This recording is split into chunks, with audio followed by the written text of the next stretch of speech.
அந்த மாதிரி எல்லாம் இருக்கக்கூடாது. ஆண் என்ன பெண் என்ன எல்லாம் ஓர் இனம்தான் அப்படின்னு சொல்லிட்டு. ஆனா அதை கட்சிகள் இம்ப்ளிமெண்ட் பண்றாங்களா? அண்ணன் சீமான் ஒருத்தர் தான் இதை சரியா பண்ணிட்டு இருக்காரு. 50% 117 ஆண்கள் 117 பெண்கள் அப்படின்னு பண்ணிட்டு இருக்காரு. யாரும் சட்டம் போடல. நான் எந்த கட்சி சார்பும் இல்லாம பெண்கள் நீங்க கொடுப்பதை பெற்றுக்கொள்ளும் இடத்துல வைக்காம கொடுக்கும் இடத்துல கொண்டு போய் வைங்கன்னு சொல்றேன். திமுக பண்றாங்கன்னா இது தேர்தல் அப்படிங்கிறதுனால பண்றாங்க.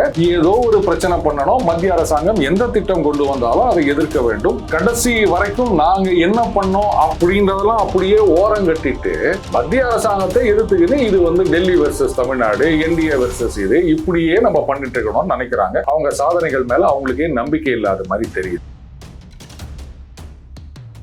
இன்னைக்கு எஸ்ஐஆர் பத்தி யாருமே பேசல. இவிஎம் பத்தி ஏன் யாருமே பேசல. வெஸ்ட் பெங்கால்ல இன்னும் அந்த எஸ்ஐஆர் பிரச்சனை ஓடிட்டு இருக்கு. அவங்க ஃபைட் பண்றாங்க. இங்க ஏன் அது ஒண்ணுமே இல்ல? கேரளாலயே அது ஒண்ணுமே இல்ல. அங்கேயும் கோர்ட்டு எல்லாம் போனாங்க. இப்ப அதை பத்தி எந்த பிரச்சனையுமே இல்ல. தேர்தலே நடந்து முடிஞ்சிருச்சு. இங்க யாருமே எஸ்ஐஆர் பத்தி ஒரு வார்த்தை கூட பேசலையே. அந்த எஸ்ஐஆர் கொண்டு வந்தப்போ எவ்வளவு எதிர்ப்பு தெரிவித்தார். ஏன்பா எலெக்ஷன்ல அது ஒரு இஷ்யூவே இல்லை?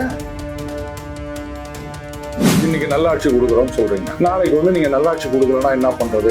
அதனால நாங்க உங்களுக்கு ஓட்டு போட மாட்டோம்னு யாராவது சொல்லுவாங்க? அப்படித்தானே எல்லாரும் ஆட்சிக்கு வராங்க. பெண்களுக்கு பாதுகாப்பு இல்லை, போதை கலாச்சாரம், இதை ஒன்ன தவிர வேற என்ன சொல்ல முடியும் அப்படின்னு இப்ப சமீபத்தில் ஒருத்தர் பேசியிருக்காங்க. அப்போ பெண்களுக்கு பாதுகாப்புன்னு சொல்லி ஆட்சிக்கு 5 வருஷமா ஆட்சியில இருந்துட்டு இப்ப இவங்க ஆட்சிக்கு வந்த பிறகு ஏதாவதுன்னா நானே கேட்பேன் அப்படின்னு உங்க கூட்டணி கட்சியில இருக்க ஒருத்தங்களே சொல்றாங்க அப்படின்னா எப்படி நம்ப முடியும்? உங்களை சட்டம் போட்டாங்கன்னா இன்னைக்கு எப்படி ஆயிடுச்சுன்னா பெத்தவங்களை பார்த்து சட்டம் போட வேண்டியதாக. அவங்கள வயசான காலத்துல கை விட்டுட்ட அப்படின்னு சொன்னா உனக்கு தண்டனை அப்படின்னு சட்டம் போட வேண்டியதாக. இதெல்லாம் நாம அப்படியா பண்ணிருந்தோம்?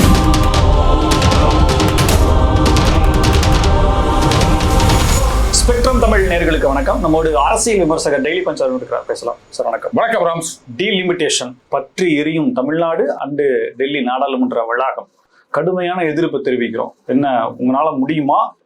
நிறைவேற்றப்படுமா? பிரதமர் அவர்கள் ரொம்ப அழகா சொல்லியிருக்காரு. இதை எல்லாருமா சேர்ந்து நிறைவேற்றினீங்க அப்படின்னு சொன்னா பேப்பர்ல விளம்பரமே கொடுக்குறேன். இந்த கட்சிகள் எல்லாம் ஆதரவு தெரிவித்தார்கள். எல்லாரும் சேர்ந்து ஊர் கூடி தேர் எடுத்தோன்று நம்ம சொல்லுவோம் இல்லையா? அந்த மாதிரி எல்லாரும் சேர்ந்து இந்த மாதிரி பண்ணோம் அப்படின்றதுக்காக நான் பண்றேன். இதுக்கு மேல நான் என்ன கேரண்டி கொடுக்க முடியும் அப்படின்னு கேட்டிருக்காரு. அப்படி நீங்க எல்லாம் முடியாதுன்னு சொன்னீங்கன்னா அப்போ நான் மட்டும்தான் கிரெடிட் எடுத்துக்கிற மாதிரி இருக்கும், பாஜக மட்டும்தான் அப்படின்னு சொல்லியிருக்காரு. இப்போ 33% கொடுக்கணும்னா நீங்க இப்ப இருக்கிற 543லயே கொடுங்க அப்படின்னு சொல்லிட்டு இருக்காங்க. இது சட்டம் போட்டுதான் இதெல்லாம் செய்யணுமா? இப்போ பெண்களுக்கு சம உரிமை கொடுக்க வேண்டும் அப்படின்னு சொல்றோம். நிறைய பேர் லெக்சர் அடிக்கிறாங்க. அது பாருங்க, நீங்க அது மாதிரிலாம் பண்ணாதீங்க. ஆண் குழந்தை பெண் குழந்தை என்ன வித்தியாசம்? வழக்கமா நம்ம என்ன பண்ணோம்? புள்ள அப்படின்னு சொன்னா காசு கட்டி இன்ஜினியரிங் படிக்க வைப்போம். பொண்ணு அப்படின்னா ஆமா இதுக்கு என்னத்துக்கு செலவு பண்ணி, இது பல குடும்பங்கள், அதாவது வசதி இல்லாத குடும்பங்கள்ல நான் சொல்றது, இன்னொருத்தர் வீட்டுல கட்டி கொடுக்க போறது, இதுக்கு இவ்வளவு செலவு பண்ணணுமா அப்படின்னு நினைக்கிற நிலைமையில தான் இன்னைக்கு வசதி இல்லாத பல பேர் இருக்காங்க. சரியா? அப்கோர்ஸ் இன்ஜினியரிங் எல்லாருக்கும் கிடைச்சிருது, வேலை கிடைக்குதா அப்படின்னு கேட்காத. அந்த மாதிரி எல்லாம் இருக்கக்கூடாது. ஆண் என்ன பெண் என்ன எல்லாம் ஓர் இனம்தான் அப்படின்னு சொல்லிட்டு இருக்கோம். ஆனா அதை கட்சிகள் இம்ப்ளிமெண்ட் பண்றாங்களா? அண்ணன் சீமான் ஒருத்தர் தான் இதை சரியா பண்ணிட்டு இருக்காரு. 50% 117 ஆண்கள் 117 பெண்கள் அப்படின்னு பண்ணிட்டு இருக்காரு. யாரும் சட்டம் போடல. அடுத்தது பேர் சொல்ல விரும்பல, ஒரு நிறுவனம், இந்த மசாலா பொருட்கள் தயாரிக்கிற நிறுவனம், அவங்க பாத்தீங்கன்னா இந்த மாற்றுத்திறனாளிகள் அவங்களுக்கு நிறைய வேலை வாய்ப்பு கொடுத்துருக்காங்க. யாரும் சட்டம் போடல. நீங்க 10% அவங்களுக்கு வேலை கொடுக்கணும் அப்படின்னு யாரும் அவங்கள கம்பல் பண்ணல. அவங்களா பண்ணியிருக்காங்க. அப்போ அந்த மாதிரி நீங்களா பண்றதுக்கு இது வரைக்கும் என்ன தடை? இந்த ஒரு சட்டத்தை நிறைவேற்றுவதற்கு எவ்வளவுலாம் தடைகள் வந்தது. அதுவும் சமாஜ்வாடி பார்ட்டி, அதுக்கப்புறம் அந்த ராஷ்டிரிய ஜனதா தள், லாலு பிரசாத் அவர்களுடைய பார்ட்டி, அதுவும் லாலு பிரசாத் அவர்கள் இந்த சட்டம் நிறைவேறினால் என்ன நடக்கும் அப்படின்னு சொன்னதெல்லாம் அது நம்ம இங்க சொல்ல முடியாது. ஸோ இது காங்கிரஸ் காலத்துல அவங்களாலேயே பண்ண முடியல. அதுக்கப்புறமா இப்ப அதை கொண்டு வந்திருக்காங்க. நீங்களா அந்த 33%, இப்ப தமிழ்நாட்டுல 39 எம்பி தொகுதிகள் அப்படின்னா 13 தொகுதிகள் நாங்க பெண்களுக்கு தான் ஒதுக்குவோம் அப்படின்னு நீங்களா பண்ணியிருந்தீங்கன்னா இந்த சட்டத்துக்கு அவசியமே இல்லை. ஏன் சட்டம் போட்டாங்கன்னா இன்னைக்கு எப்படி ஆயிடுச்சுன்னா பெத்தவங்களை பார்த்துக்கணுன்றதுக்கு சட்டம் போட வேண்டியதாகுது. அவங்கள வயசான காலத்துல கை விட்டுட்ட அப்படின்னு சொன்னா உனக்கு வந்து தண்டனை அப்படின்னு சட்டம் போட வேண்டியதாகுது. இதெல்லாம் நாம அப்படியா பண்ணியிருந்தோம்? இன்னைக்கு வந்து தெருவுல விட்டுட்டு போறத எத்தனையோ குடும்பம் நம்ம பாக்குறோமா இல்லையா செய்திகள்? உழவு பண்ணி படிக்க வச்சு பண்ணி விட்டாங்க, கட்சியில வந்து என்ன நடுத்தெருவில் நிறுத்திட்டாங்க அப்படின்னு தெருவுல ஒரு பாயோட உட்கார்ந்துட்டு இருக்க வயசான பெற்றவர்களை நம்ம பாக்குறோம். சட்டம் போட வேண்டியதா இருக்குது, அவங்க மனு கொடுக்க வேண்டியதா இருக்கு. நீங்க இவ்வளவு விஷயங்கள் சொல்றீங்களே, இப்ப நீங்க சொல்ற விஷயங்கள்ல இருந்து நான் புரிஞ்சிட்ட கருத்து என்ன அப்படின்னா, பெண்களுக்கான உரிமையை தான் இது கொடுக்குது, அதை நம்ம கொடுத்துருந்தோம் அப்படின்னோம்னா இது அவசியமே இல்லை. இதுதான் பாயிண்ட். திமுக ஏற்கனவே அதுக்கான முயற்சிகளை தானே இருக்குது. இப்ப என்னன்னா விடியல் பயணம், மகளிருக்கு மாதம் 1000 ரூபாய் சொல்லி பெண்களுக்கான பல விஷயங்களை செய்யுது அப்படின்னா, இது பெண்கள் நலன் பயக்கும் அப்படின்னா திமுக ஏன் எதிர்க்கணும் அப்படின்ற கேள்வி வருது இல்ல? ஒரு திமுக காரனா இந்த கேள்வி வைப்பான். நல்லா கேக்குறீங்க. இதுக்கு நான் சரியா பதில் சொல்லவா? நான் வந்து எந்த கட்சி சார்பும் இல்லாம சொல்றேன். பெண்கள் நீங்க கொடுப்பதை பெற்றுக்கொள்ளும் இடத்துல வைக்காம கொடுக்கும் இடத்துல கொண்டு போய் வைங்கன்னு சொல்றேன். இப்போ இந்த சட்டம் போடுறீங்கல்ல, அமைச்சரவையில எத்தனை பெண்களுக்கு நீங்க வந்து மந்திரி பதவி கொடுத்துருக்கீங்க, எத்தனை முக்கியமான பதவிகள் கொடுத்துருக்கீங்க? வழக்கமா பெண்கள் அப்படின்னா மகளிர் மற்றும் குழந்தைகள் நலத்துறை இப்படின்னே நம்ம இது பண்ணிட்டோம். ஏன் ஒரு ஃபினான்ஸ் மினிஸ்டர், பாஜகல டிஃபென்ஸ் மினிஸ்டரா ஒரு பெண்ணை வைத்தார்கள், நிர்மலா சீதாராமன் அவர்கள். அதுக்கப்புறம் ஃபினான்ஸ் மினிஸ்டரா அவங்கள வச்சிருக்காங்க. ஃபர்ஸ்ட் சிட்டிசன் அவங்களே பெண் தான். இன்னைக்கு தமிழகத்துல ஒரு பெண் நிதி அமைச்சர் அப்படி, முதலமைச்சரை விட்டுருங்க, ஒரு பெண் நிதி அமைச்சர், இல்ல வந்து அந்த போலீஸ் துறையை கையில் வைத்திருக்கின்ற ஒரு அமைச்சர், இந்த மாதிரி இந்த பவர்ஃபுல் போஸ்ட்னு சொல்லுவாங்க. பவர்ஃபுல் போஸ்ட் ஏன் சார் எல்லாமே மந்திரி பதவி தானே அப்படின்லாம் கேட்கக்கூடாது. ஏன்னா டெல்லியில போயிட்டு முகாமிட்டு 3 நாள் வெயிட் பண்ணி இந்தந்த மந்திரி பதவி வேணும் அப்படின்னு கேட்டோம். அதனால எல்லாம் ஒரே மந்திரி பதவின்லாம் சொல்லக்கூடாது. மந்திரி பதவியிலேயே ஹையரார்கி அப்படின்னு ஒன்று இருக்கு. அதுக்கப்புறம் கூட வந்து அந்த லிஸ்ட் போடுவாங்க, புரோட்டோகால் லிஸ்ட் அப்படின்னு. அதுல யார் யார் எங்கெங்க இருக்காங்க அப்படின்ற ஒரு லிஸ்ட்டும் இருக்குது, அதையும் நம்ம பார்க்கணும். ஸோ இதையெல்லாம் பார்க்கும்போது அரசியல் கட்சிகள் தாமாகவே முன்வந்து இந்த மாதிரிங்க அப்படின்னு இவங்க இடஒதுக்கீடுன்னு கூட சொல்ல வேண்டாம், பெண்களுக்கு உரிய உரிமையை கொடுக்கிறோம் அப்படின்னு பண்ணிட்டு இருந்தாங்கன்னா இந்த சட்டத்துக்கே அவசியம் இல்லை. புரியுதுங்களா சார்? இப்போ திமுக பெண்களுக்கான முக்கியத்துவத்தை கொடுக்கல அப்படிங்கிறது நான் அந்த குற்றச்சாட்டை வேற ஒண்ணா வைக்கிறேன். இப்போ டீலிமிட்டேஷன்ல தமிழ்நாடுக்கு இருக்கக்கூடிய பாதிப்புன்னு திமுக சொல்ற விஷயங்கள்ல உண்மை இருக்கா இல்லையா? சரி, இதுக்குத்தான் வந்து பிரதம மந்திரி அவர்கள் சொல்லியிருக்காரு, அக்ராஸ் அபவுட் 50% இன்க்ரீஸ் பண்ணலாம். ஏன்னா இந்த பெண்களுக்கான இடஒதுக்கீடு அதையும் சேர்த்து நீங்க பண்ணும்போது இன்னைக்கு வந்து பெரும்பாலான கட்சிகள் ஆதரிக்கிறோம் அப்படின்னு பேச்சளவில் சொல்றாங்க. ஆனா அங்க வரும்போது அதை எப்படியாவது நிறைவேற விடாம பண்ணணும் அப்படின்னு தான் இத்தனை காலமா பண்ணிட்டு இருந்தாங்க. காரணம் என்னன்னா இன்னைக்கு பெரும்பாலும் ஆண்கள் மட்டும்தான் வந்து அந்த அரசியல் அப்படின்றதுல வந்து கொடிகட்டி பறக்கின்றார்கள். இப்போ அந்த தமிழ்நாட்டில் 39 தொகுதியில 13 தொகுதி பெண்களுக்கு அப்படின்னு சொன்னா அப்ப எந்தெந்த தொகுதிகளை பெண்களுக்கு ஒதுக்குவது அப்படின்ற ஒரு கொஸ்டின் வருது இல்லையா? சரி, இப்ப காரைக்குடி தொகுதி அதை வந்து பெண்களுக்கு ஒதுக்கிடுவார்கள்னு வச்சுக்கோங்க. அண்ணன் கார்த்தி சிதம்பரம் என்ன பண்ணுவார்? சார் நீங்க எங்க போறீங்க? நான் எங்கேயும் போல, நான் இதுக்கு வர்றேன். இப்போ வந்து 543 850 850 பண்றீங்க அப்படின்னா ரேஷியோ சொல்றீங்க, பர்சன்டேஜ் வைஸ் ரேஷியோ சொல்றீங்க. தென் தமிழ்நாட்டில் தென் இந்தியாவில் இருக்கக்கூடிய 3 மாநிலங்கள், பாண்டிச்சேரி 4 யூனியன் பிரதேசம் சேர்த்து நான் 4 மாநில பங்களிப்பே இல்லாமையே கூட வடக்கில் இருக்கக்கூடிய மாநிலங்களுடைய பெரும்பான்மையை வச்சு பாஜக நிரந்தரமாக பிரதமர் பதவியில் அமர்ந்துடும் அப்படின்றதான இவங்களுடைய குற்றச்சாட்டு. என்ன அப்படின்னா இவங்களுடைய முக்கியத்துவம் இருக்காது, தேவையில்லைன்ற நிலைக்கு இந்தியாவை கொண்டு வந்துருவாங்க அப்படின்றதான குற்றச்சாட்டு. சரி, இப்ப நான் ஒரு சினாரியோ சொல்லட்டேன். இந்த மசோதாவெல்லாம் வாபஸ் வாங்கிறேங்க, எதுவுமே பண்ண வேணாம். இப்பவும் வடக்குல மட்டுமே எல்லா மாநிலங்களையும் ஜெயிச்சா ஒரு கட்சி ஆட்சிக்கு வர முடியுமா? முடியாதா? எனக்கு சொல்லுங்க. முடியும்ல? இப்ப இருக்கிறது தான் இனிமேலும் இருக்க போகுது. அப்புறம் என்ன இருக்கு? இப்போ 2004 அந்த தேர்தல்ல பாஜக வந்து பெரிய தோல்வியை எல்லாம் தழுவவில்லை. ஓரளவுக்கு சீட்டு குறைஞ்சது, கூட்டணி கட்சிகளுடைய சீட்டு குறைஞ்சது. அந்த பிளிப்பு 2 மாநிலங்கள், தமிழகம், ஆந்திரா, அந்த 2 மாநிலத்திலையும் என்டிஏ கூட்டணி கட்சிகள் ஜெயிக்கல. அப்படின்றதுனால இந்த ஒரு 80 சில்லற சீட்டு அங்க போயிருந்ததுன்னு சொன்னா மறுபடியும் பாஜக ஆட்சி தான் வந்திருக்கும். இந்த 2 மாநிலங்கள் மாறிட்டதுனால பாஜக ஆட்சியை இழந்தது, காங்கிரஸ் ஆட்சிக்கு வருகின்றது. இப்போ சொல்லுங்க, வடக்குல தான் ஜெயிச்சாங்க அதிகமான சீட்டுகள் பாஜக, தெற்குல ஜெயிக்கலன்ற ஒரே காரணத்தினால ஆட்சியே போயிட்டு 10 வருஷம் எதிர்கட்சியா உக்காந்தாங்களா இல்லையா? அப்புறம் நீங்க வடக்கு ஆதிக்கம்னு சொல்றீங்க. அடுத்தது பாஜகவை பொறுத்த வரைக்கும் இன்றைக்கு இப்ப நீங்களே சொல்றீங்க எஸ்ஐஆர் கொண்டு வந்தப்ப என்ன பண்ணீங்க, இந்த மாதிரி எல்லாம் பண்ணி தமிழகத்துல எப்படியாவது கால் ஊன்ற வேண்டும் என்று நினைக்கின்றார்கள். எவ்வளவு பிரச்சனை நடந்தது, எந்த அளவுக்கு வலிமையா அவங்க எதிர்த்தாங்கன்றதுலாம் வரலாறுல இருக்கு.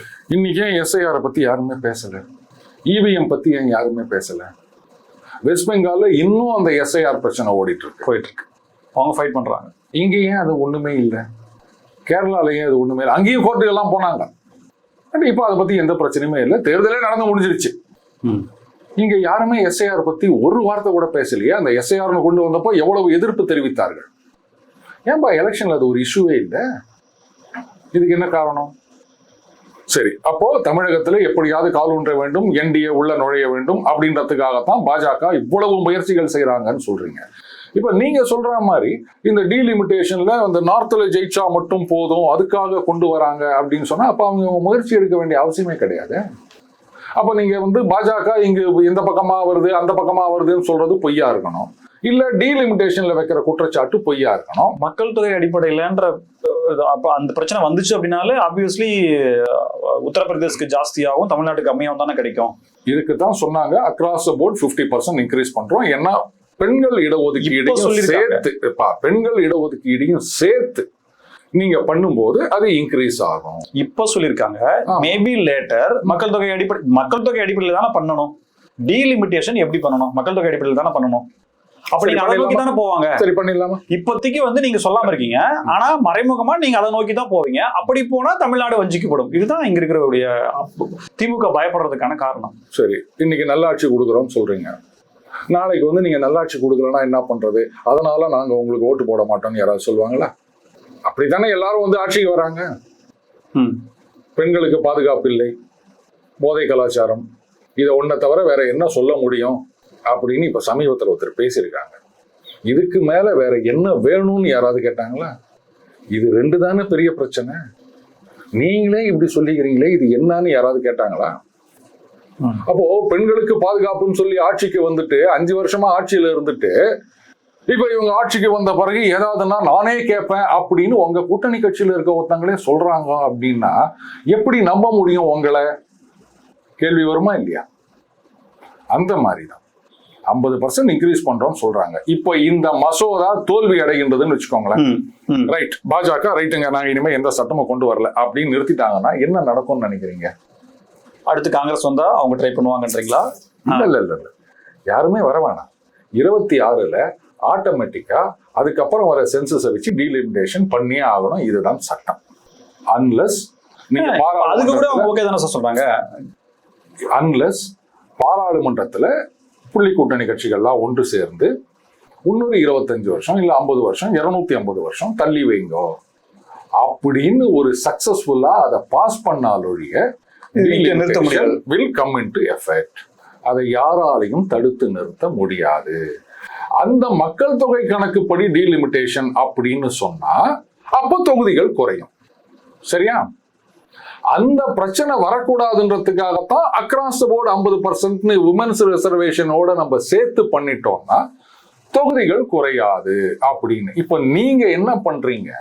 இந்த பெண்களுக்கான இடஒதுக்கீடு நாங்க இதை ஒத்துக்க மாட்டோம், நீ 543லயே கொடு அப்படின்னு சொல்லி இந்த மசோதா தோல்வி அடைந்து விட்டதுன்னு சொன்னா அப்ப ஆட்டோமேட்டிக்கா டீலிமிட்டேஷன் வில் கிக் இன், உங்களுடைய தொகுதிகள் குறையும். இதைத்தான் நீங்க எதிர்பார்க்கறீங்களா? இப்ப இவங்க என்ன சொல்றாங்க, திமுக தரப்பு என்ன சொல்லுதுன்னா, நீங்க 50% இன்க்ரீஸ் பண்ணிட்டு 33% விமன்ஸ்க்கு கொடுத்துட்டு இப்போதைக்கு நீங்க பில் பாஸ் பண்ணிட்டீங்கன்னா 2026லயோ இல்ல மேபி லேட்டரோ மறுபடியும் பாப்புலேஷன் அடிப்படையில் பண்ணும்போது இது இன்னமும் இன்க்ரீஸ். இப்போ கொடுக்குறீங்க 50% எல்லாருக்கும் வருது. பாப்புலேஷன் பேசிக்ல பண்ணும்போது மறுபடியும் கூடுதல் இடங்கள் உத்தரப்பிரதேசக்கும் மத்திய பிரதேசம் கிடைக்கும் அப்படின்ற குற்றச்சாட்டு தான் வைக்கிறாங்க. இப்ப எனக்கு கிள்ளி கொடுத்துட்டு உத்தரப்பிரதேசக்கும் பீகாருக்கும் மத்திய பிரதேசக்கும் அள்ளி கொடுப்பீங்க, இதுதான் பயமா சொல்றாங்க. டீலிமிட்டேஷன் அப்படின்றது வருஷத்துக்கு ஒரு தடவை பண்றது கிடையாது. இல்ல சார், அதற்காகத்தான் இல்ல சார், இப்ப இவங்க பண்றாங்களா அதோட முடிஞ்சிடாதுல்ல, மறுபடியும் பாப்புலேஷன் அடிப்படையில் நீங்க கரெக்ஷன் பண்ணுவீங்களா? இல்லை, ஏன்னா ஒவ்வொரு தடவை இன்க்ரீஸ் பண்ணிட்டு இருப்பாங்களா? இப்ப 850ன்னு ஏத்திட்டு அதுக்கப்புறம் மறுபடியும் குறைப்பாங்களா? எங்கேயாவது லாஜிக் இருக்கு? அது கம்ப்ளீட் ஆகாது இல்ல சார், பாப்புலேஷன் அடிப்படையில் நீங்க பண்ணல, இல்ல கம்ப்ளீட் ஆகாது இல்ல, கோர்ட்டுக்கு போவாங்கல்ல. இந்த டீலிமிட்டேஷன்லாம் நீங்க கோர்ட்டுக்கு போக முடியாது, விட்டுருங்க.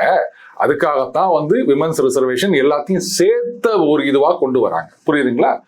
நான் கேட்கிற கேள்வி பதில் சொல்லுங்க. 850ன்னு ஏத்திட்டு நாளைக்கு வந்து அதை வந்து இல்ல 500ன்னு குறைப்பாங்களா? குறைக்கிறதுக்கு இல்ல இல்ல இல்ல, அவ்வளவுதாங்க.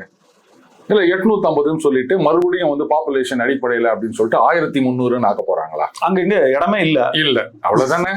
சோ அப்ப 850 அப்படின்றதுதான் மேஜிக் நம்பர், அவ்வளவுதான். நான் ஏற்கனவே சொல்லிட்டேன், இந்த வடவர் ஆதிக்கம் அப்படின்னு சொல்றதெல்லாம் சும்மா ஊரை ஏமாத்துற வேலை அப்படின்னு. ஏன்னா இங்க தெற்கு மாநிலங்களே வந்து ஆட்சியை தீர்மானிக்கும் சக்தியாக இருந்து கொண்டிருக்கின்றது. இன்றைக்கு பாஜக வந்து எதிர்பார்த்த அளவு அவங்களுடைய மெஜாரிட்டி வரல 2024 தேர்தலில். காரணம் என்னன்னா, மகாராஷ்டிரால கொஞ்சம் லாஸ், யூபியில கொஞ்சம் மிகப்பெரிய லாஸ்.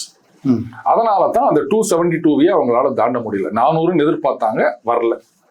இப்போ 24ல வந்து அது இன்னும் சரிவை சந்திக்கும். அங்க காங்கிரஸ் ஆட்சிக்கு வரும். வந்து சமாஜ்வாடி பார்ட்டி வந்து 80 சீட் இல்ல 120 ஆக்கிட்டாங்கன்னா அதுல 100 சீட்டு ஜெயிப்பாங்க. அப்ப புள்ளி கூட்டணி ஆட்சிக்கு வரும்ன்ற நம்பிக்கை உங்களுக்கு ஏன் இல்லை? திருப்பி வடக்கு முழுக்க பாஜக தான் பர்மனண்டா ஜெயிக்க போகுது, காங்கிரஸோ இல்ல மத்த புள்ளி கூட்டணிகளோ ஜெயிக்கவே மாட்டாங்க அப்படின்ற முடிவுக்கு வந்ததுனால தான் நீங்க இந்த மாதிரி எல்லாம் பேசி நிக்கிறீங்க, புரியுதுங்களா?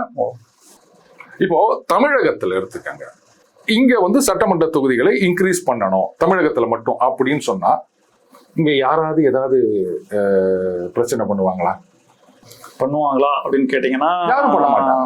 அங்க வந்து யாராவது பாருங்க, வட மாவட்டங்களுக்கு அதிகமாக வந்து எம்எல்ஏ வருது, தென் மாவட்டங்களுக்கு இல்ல அப்படிலாம் யாரும் சொல்ல போறது கிடையாது. ஏற்கனவே ஒரு தடவை நடந்திருக்கு. இல்ல நீ இந்த கொஸ்டின் வேலிடான கொஸ்டின். இப்போ இந்தியாவில் நீங்க பேசுறீங்கன்னா அப்ப தமிழ்நாட்டு அளவுலயும் வட மாவட்டங்கள் தமிழ்நாட்டுல நடந்துச்சுன்னா அப்புறம் என்ன தமிழ்நாட்டிலேயும் நடந்திருக்கு. ஓகே, சரியா?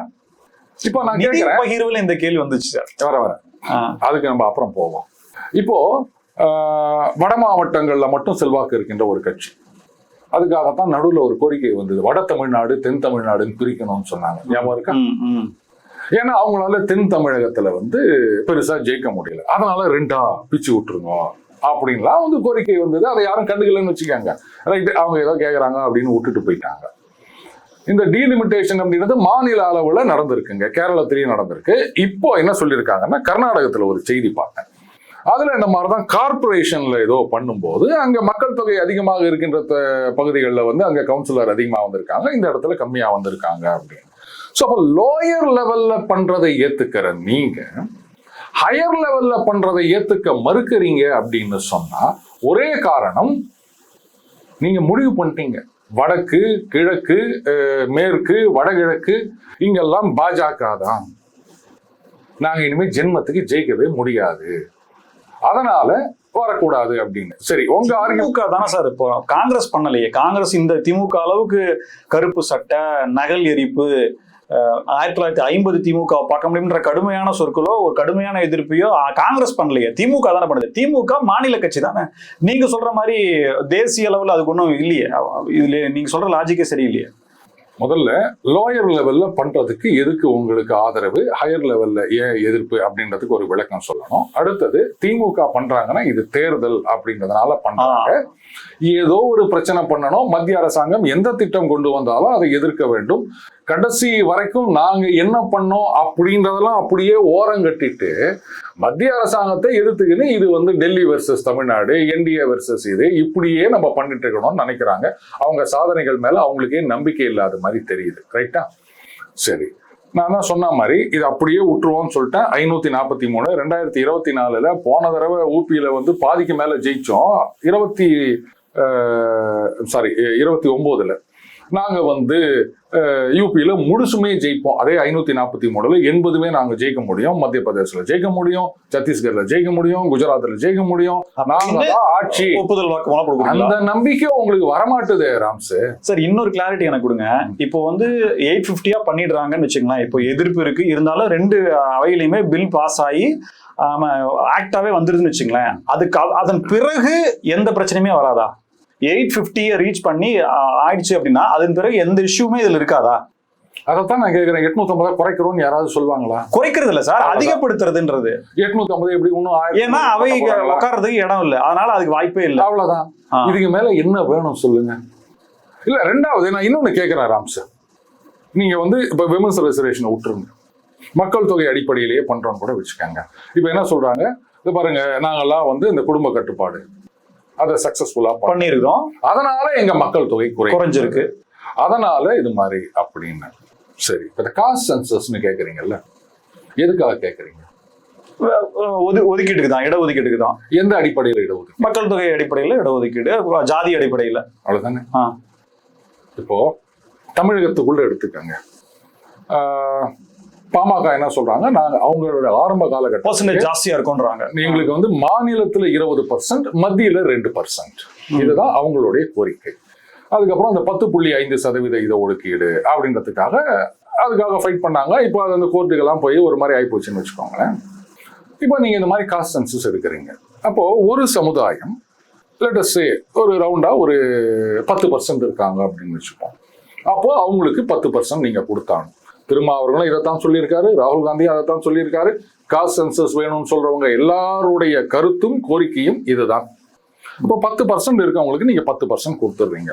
இன்னொரு சமுதாயம் வந்து 1% இருக்காங்க, அப்போ அவங்களுக்கு எவ்வளவு கொடுப்பீங்க? 1% தான் கொடுப்பீங்க.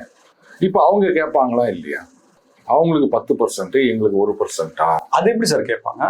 அந்த மாதிரி தான் இதுக்கும் மக்கள் தொகை அடிப்படை. அது எப்படி சார் கேட்பாங்க அப்படின்னா, இதுக்கும் அதே தான் லாஜிக். ரெண்டுமே மக்கள் தொகை அடிப்படை தானே. பூனைக்குட்டி வெளியே வந்துருச்சு. பூனைக்குட்டியோ யானை குட்டியோ ரெண்டுமே மக்கள் தொகை அடிப்படை தானே. நீங்க சொன்னீங்க மக்கள் தொகை கட்டுப்படுத்தணும்னு, அதை சிறமேற்கொண்டு பண்ணுனதுக்கான பனிஷ்மெண்டா எங்களுக்கு சீட்ஸ் கம்மியாகுது. அதே உத்தரப்பிரதேசக்கும் மற்ற இடங்களுக்கும் அவங்க எதுவுமே கண்டுக்காம 4-5 குழந்தை பெற்றுக்கிட்டு அவங்க மக்கள் தொகை அதிகமா இருக்குன்னா அப்ப அவங்களுக்கு சீட்ஸ் அதிகமா கொடுக்குறீங்களா அப்படின்றதுனால இங்க பெரிய பிரச்சனையா வர்றது காரணம். இப்ப நீங்க அதானே இதுக்கு மேல இதுதான் பிரச்சனைக்கான அடிப்படை காரணம். இந்த கேள்வியை எல்லா இடங்களிலும் எல்லாரும் கேட்கலாம். நாங்க வந்து இப்போ நீங்க திருச்சி தொகுதி எடுத்துக்காங்க, இந்த மாதிரி நிறைய தொகுதிகளில் நம்ம நிறைய பேசுறோம். இந்த தொகுதியில வந்து இந்த சமுதாயத்தை சார்ந்தவர்கள் அதிகமாக இருக்கின்றார்கள், ஆனா அவங்களுக்கு எம்எல்ஏ சீட்டு கொடுக்க மாட்டேங்கிறாங்க. இந்த மாதிரி நிறைய விமர்சகர்கள், அரசியல்வாதிகள் பேச்சு இதெல்லாம் நம்ம பாக்குறோமா இல்லையா? இதெல்லாம் எந்த அடிப்படையில வச்சு கேட்குறீங்க? மக்கள் தொகை அடிப்படையில தானே. அப்போ இதுக்கு என்ன பதில் சொல்ல போறீங்க நீங்க? இங்கன்னா மக்கள் தொகை அடிப்படையிலன்றீங்க, அங்கன்னா மக்கள் தொகை ஏத்துக்க கூடாதுன்றீங்க. அப்போ வந்து தமிழ்நாடு திமுக சொல்றது போல வஞ்சிக்கப்படும் தான். எப்படி சொல்றீங்க நீங்க வஞ்சிக்கப்படும்? அப்ப நீங்க பாப்புலேஷன் அடிப்படையில போனாலே அவ்வளவுதான சீட்ஸ் குறையதானே செய்யும். இப்போ பாப்புலேஷன் அடிப்படையில மட்டும் தான் போறோம்னு யார் சொன்னா? அதுதான் அந்த கிளாரிட்டி கொடுக்கவே இல்லை. இல்ல கிளாரிட்டி கொடுக்கல அப்படின்னா அப்ப மத்த விஷயங்களுக்கெல்லாம் நீங்க பாப்புலேஷன் தானே அடிப்படையா எடுக்கிறீங்க. எல்லாத்துக்குமே பாப்புலேஷன் தானே அடிப்படை. ஒரு இடத்துல ரேஷன் கடை வரணும் அப்படின்னாலே இங்க இவ்வளவு மக்கள் தொகை இருந்தா ஒரு ரேஷன் கடை, ஒரு ஸ்கூலு, ஒரு பப்ளிக் ஹெல்த் சென்டர், இப்படித்தானே நம்ம பண்ணிட்டு இருக்கோம். எல்லாத்துக்குமே மக்கள் தொகை 850 ஷூரிட்டியை கொடுத்துட்டு அதுக்கப்புறம் பாப்புலேஷனை கொண்டு வந்து திமுக என்ன பயமுறுத்துதோ அதுதான் நடக்கும். ராம்சே, இந்த இடம் குறைக்கிறது நீள்றது அப்படின்றத இன்னொன்னு இதுல வச்சிருவோம். இப்போ இந்த மெட்ரோ எடுத்துப்போம், இந்த மதுரை கோயம்புத்தூர் மெட்ரோ. இதுக்கு என்னன்னா இவங்க ஒரு இது வச்சிருக்காங்க, இவ்வளவு மக்கள் தொகை இருந்தால் அதற்கு வந்து மெட்ரோ சாங்ஷன் பண்ணுவோம் அப்படின்னு சொல்லியிருக்காங்க. இப்போ மற்ற மாநிலங்கள்லாம் வந்திருக்கு அப்படின்னா அதுக்கு வந்து நீங்க இன்னும் சில விஷயங்களை ஆட் பண்ணணும். இந்த மாதிரி இருக்கு, இவ்வளவு மக்கள் தொகை இருந்தாலும் இது அந்த சென்சஸ், அதுக்கப்புறம் இவ்வளவு இன்க்ரீஸ் ஆயிருக்கு, இந்த ஒரு இம்பார்ட்டன்ட் இதெல்லாம் இருக்குது, இங்க வந்து ஐடி இருக்கு, அது இருக்கு, இன்னும் நிறைய விஷயங்கள் சேர்க்கணும். அதெல்லாம் சேர்த்து கொடுத்தீங்கன்னா மெட்ரோ சாங்ஷன் ஆகும். மற்ற மாநிலங்கள் அப்படிதான் வாங்கியிருக்காங்க. அங்கேயும் இதே ரூல் தான். மக்கள் தொகை இத்தனை லட்சம் இத்தனை கோடிக்கு மேல இருந்தா வந்து மெட்ரோ அப்படின்னு. அங்க எப்படி வாங்கினாங்க, இங்கேயே வாங்கல. அண்ணாமலை அவர்கள் என்ன சொல்லி நிற்கிறாரு, அங்க நீங்க கொடுத்தீங்க மக்கள் தொகை அப்படின்னு திருப்பி அனுப்பிச்சிட்டாங்க, இதெல்லாம் நீங்க சேர்த்து கொடுக்கணும் அப்படின்னா இன்னி வரைக்கும் கொடுக்கல சொல்லிட்டு இருக்காரா இல்லையா? இப்ப இதை வந்து நீங்க எப்படி ஃபேஸ் பண்ணுவீங்க, என்ன பதில் சொல்லுவீங்க? நீங்க இவ்வளவு கிளாரிட்டி கொடுக்குறீங்களா? அடுத்தது வரேன் நான் தான் சொல்லிட்டேன் இல்லையா, நீங்க இதெல்லாம் விட்டுருங்க. மக்கள் தொகை அடிப்படையில இந்த ஆட்டோமேட்டிக்கா சட்டம் அதுதான். இந்த மசோதாவெல்லாம் தோத்துருதுன்னு வச்சுப்போம், இல்ல பாஜகவே ரைட்டுங்க நாங்க வித்ரா பண்ணிடுறோம், இந்த கமிட்டியோட இதுக்கு போட்டோம்னு விட்டுடுறாங்க. அப்போ அந்த டீலிமிட்டேஷன் அந்த 25 வருஷம் தள்ளி வச்சாங்கல்ல, அது முடிஞ்ச பிறகு ஆட்டோமேட்டிக்கா அது வந்த பிறகு அதை யாராலையும் தடுத்து நிறுத்த முடியாது. அது தடுத்து நிறுத்த முடியாதுன்னா அது என்ன, அது மறுபடியும் மத்திய அரசு கிட்ட தானே வரும், அவங்க தானே செய்யணும்ன்ற மாதிரி. அது சட்டம்பா, அரசியல் சட்டம்பா, அது நீ உன்னால பண்ண முடியாதுப்பா. அன்லெஸ் நீங்க இன்னொரு 25 வருஷமோ நான் சொன்ன மாதிரி 100 வருஷமோ தள்ளி வைக்காத வரைக்கும் அதுக்கு உங்ககிட்ட மெஜாரிட்டி கிடையாது. சரியா? இப்ப அடுத்தது நான் சிம்பிளா ஒரே அதுக்கு மெஜாரிட்டி கிடையாது அப்படின்னா கூட்டணிகள் கிட்ட அதான் சொல்றேன். இப்ப அவங்க எதிர்க்கிறாங்க, அவங்க 25 வருஷம் தள்ளி வைக்க விரும்புறாங்க அப்படின்றத நம்ம எடுத்துக்கிட்டோம்னா அதை அவங்க கிட்ட செய்ய முடியாதுங்கிறதுனால இது இம்ப்ளிமெண்ட் பண்ணி ஆகணும்னு பாஜக விரும்புதா? இப்ப நான் ஒரே ஒரு கேள்வி கேட்கவா? நாடு முழுக்க ஒரு கருத்து கணிப்பு எடுப்போம், ரெஃபரண்டம்னு சொல்லுவாங்க இல்லையா, அது எடுப்போம். இந்த மாதிரி இந்த டீலிமிட்டேஷன் வேணுமா வேணாமா அப்படின்னு. மக்கள் தீர்ப்பு, மகேசன் தீர்ப்பு, ஒத்துக்கிறீங்களா? இல்ல இது இந்த நாடாளுமன்றத்துல கொடுப்பாங்களா? அது நான் கேட்கிறேன், இப்ப நீங்க சொல்லுங்க, ஒத்துப்பீங்களா? அப்ப என்ன ஆகும்? ஆஸ் யூஷுவல் நார்த்ல மக்கள் தொகை அதிகம் அப்படின்றதுனால அவங்க வந்து டீலிமிட்டேஷன் வேணும் அப்படின்னு தான் சொல்லுவாங்க. சரியா? சரி, இப்போ மெட்ரோக்கு மேல என்ன பாருக்குது? சரி, புதுசா ஏதோ ஒண்ணு இந்த லூப் அப்படின்னு ஏதோ சொல்றாங்கல்ல, ஹைப்பர் அப்படின்னு ஏதோ சொல்றாங்கல்ல, அந்த மாதிரி வந்து ஒரு ரயில் சிஸ்டம் கொண்டு வராங்கன்னு வச்சுக்கோங்களேன். சென்னை டு திருச்சி வந்து 20 நிமிஷத்துல போயிடலாம் அப்படின்ற மாதிரி. இப்போ நான் உங்களை ஒண்ணு கேட்கிறேன் ராம்ஸ், முதல்ல இதை எங்க இம்ப்ளிமெண்ட் பண்ணணும்னு தமிழகம் வச்சுக்கோங்களேன், எந்த மாநில சார்ந்தாலும் எங்க வந்து இம்ப்ளிமெண்ட் பண்ணணும்னு நினைப்பாங்க? சென்னை. முதல்ல சென்னை தான். ஏன்னா மெட்ரோவே சென்னையில தானே கொண்டு வந்தீங்க. என்னங்க எல்லாம் வந்து சென்னையிலே நீங்க பண்ணிருக்கிறீங்க, மற்ற மாவட்டங்கள் எல்லாம் நீங்க கண்டுக்கிறதே இல்லை அப்படின்னு ஒரு கோரிக்கை வருதுன்னு வச்சுக்கோங்களேன். தென் மாவட்டங்கள்ல நீங்க கண்டுக்கிறதே கிடையாது அப்படின்னா என்ன சொல்லுவீங்க? சென்னையோட மக்கள் தொகை என்னங்க, 1 கோடி பேருக்கு இருக்காங்க. இங்க எவ்வளவு கம்பெனிகள் இருக்கு. கம்பெனினா நாங்களா வரவானான்னு சொன்னா நீங்க தானே எல்லாம் சென்னையிலே ஒத்துருக்கிறீங்க. சென்னைக்கு மிக அருகாமையில் அப்படின்னு சொல்லிட்டு எல்லாம் சென்னைக்கு பக்கத்திலேயே கார் கம்பெனில இருந்து தேர் கம்பெனி வரைக்கும் எல்லாம் சென்னையிலே வச்சுருக்கிறீங்க. ஏன் அங்க கொண்டாந்து வச்சா என்னன்னா சிக்கல் என்ன தெரியுமா? இன்ஃப்ராஸ்ட்ரக்சர் கிடையாது, நல்ல ஒரு 4 வழி சாலைகள் கிடையாது. நீங்க வந்து ராமநாதபுரம், கமுதி, பரமக்குடி இந்த மாதிரி இடத்துல நீங்க வந்து ஒரு பெரிய ஐடி கம்பெனி, நம்ம மைக்ரோசாஃப்டே அங்க ஒன்று கொண்டு வராரு அப்படின்னு சொன்னா முதல்ல எம்ப்ளாயீஸ் சூஸ் பண்றதுக்கே அவங்களுக்கு கஷ்டம். யாரும் அங்க வரமாட்டான். சார் என்ன சார் அங்க போனா ஒரு மால் கிடையாது, திடீர்னு கிளம்பி சென்னைக்கு வரணும், இல்லை நான் வேற எங்கேயாவது ஊருக்கு போனோம் அப்படின்னு சொன்னா ஏர்போர்ட் கிடையாது, நல்ல இது மாதிரி அபார்ட்மெண்ட் காம்ப்ளெக்ஸ் கிடையாது, ரெஸ்டாரண்ட் கிடையாது அப்படின்மா. இப்போ நீங்க அதையெல்லாம் முதல்ல கொண்டு வந்துட்டு அப்புறம் கம்பெனியை கொண்டு வருவீங்களா, இல்ல கம்பெனியை கொண்டு வந்து ஆட்டோமேட்டிக்கா இது வரும் அப்படின்னு நினைப்பீங்களா? முட்டை முதல்லையா கோழி முதல்லையா அப்படின்ற மாதிரி. அப்போ அந்த நீங்க என்ன சொல்வீங்க? பாருங்க சென்னையில தாங்க எல்லாம் இருக்குது, எல்லாம் வராங்க. ஆமாங்க, சென்னையில எல்லா ஃபெசிலிட்டியும் இருக்குது, கப்பல் இருக்குது, ஏரோப்ளேன் இருக்குது, ட்ரெயின் இருக்குது, பஸ் இருக்குது, ரோடு இருக்குது, எல்லாம் இருக்குது. அதனாலதான் எல்லாம் சென்னைக்கே வந்து நிற்கிறான்.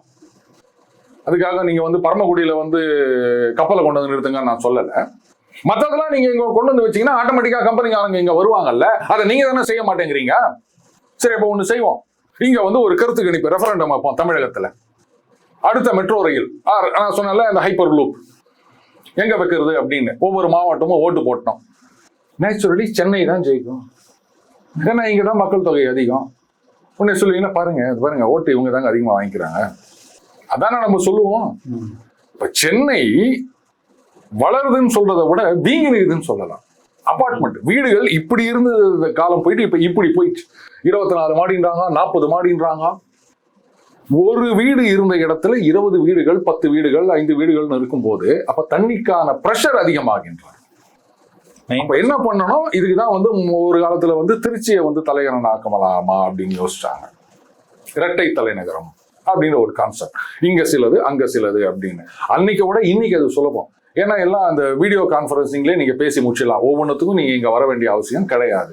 அப்போ சில டிபார்ட்மெண்ட் இங்க, சில டிபார்ட்மெண்ட் அங்க, இன்னும் சில டிபார்ட்மெண்ட் மதுரையில, அப்புறம் அந்த ராமநாதபுரத்துல, இப்படி நம்ம வச்சுட்டோம்னு சொன்னா அந்த வளர்ச்சின்றது பரவலாக்கப்படும். ஆனா நம்ம அதை செய்யறது இல்லைல்ல. எல்லாம் சென்னைக்கு தானே ப்ரெஃபரன்ஸ் கொடுத்துட்டு இருக்கோம். அமைச்சர்கள்ல இருந்து சரி, அமைச்சர்கள் இங்கதான் இருந்தாகணும், கரெக்ட். ஆனா ஏன் வந்து மற்ற அவங்களுடைய சொந்த ஊர்கள்ல இருந்து அமைச்சர்கள் இந்த வேலைகளை பார்க்க முடியாதா?